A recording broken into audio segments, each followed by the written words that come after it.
నమస్తే.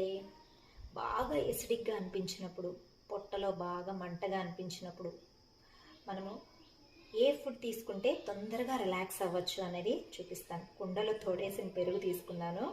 మిశ్రీ కలకండ ఉంటుంది కదా, దానిని పొడిగొట్టి పెట్టుకున్నాను.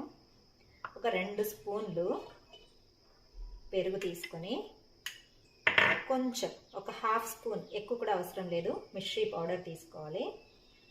మిశ్రీ పౌడర్ అంటే కలకండ, కానీ మనం కలకండ అంటాము, మిశ్రీ అంటాం కదా, పటిక బెల్లం కూడా అంటారు. కొంచెం తీసుకొని బాగా ఈ పెరుగుని బాగా బీట్ చేసేసేయాలి. గడ్డ పెరుగు కదా, కుండలో పెరుగు ఇంకా చాలా మంచిది. అది కూడా నైట్ తోడేసిన పెరుగు అనమాట. ఇలా మంచిగా బీట్ చేసేస్తే చాలా టేస్టీ ప్రోబయాటిక్ రెడీ అయిపోతుంది. పొట్టలో గుడ్ బ్యాక్టీరియాని బాగా ఇంప్రూవ్ చేస్తుంది, ఎసిడిక్ నేచర్ని బాగా తగ్గిస్తుంది. ఇలా చక్కగా చూసారా, బాగా బీట్ అయిపోయిన తర్వాత ఇలా చక్కగా తయారైన ఈ ఎమ్మి ఈ కర్డ్ని తిన్నారనుకోండి, ఎసిడిటీ బాగా తగ్గుతుంది.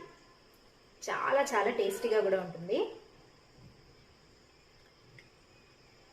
గుడ్ బ్యాక్టీరియా బాగా ఇంప్రూవ్ అవుతుంది. గట్ హెల్త్ చాలా బాగుంటుంది. ఎసిడిటీకి ది బెస్ట్ ఫుడ్. మీరు కూడా ఇలానే చేయండి. మెడిసిన్, ట్యాబ్లెట్స్ ఇట్లాంటివి ఏది యూజ్ చేయొద్దు. ఇట్లా ఒకసారి టేస్ట్ చేసి చూడండి. మిశ్రీ చాలా చలువ చేస్తుంది కూడా, చాలా మంచిది. గుడ్ బ్యాక్టీరియాని మిశ్రీ ఏం చేస్తుందంటే బాగా యాక్టివేట్ చేస్తుంది అన్నమాట.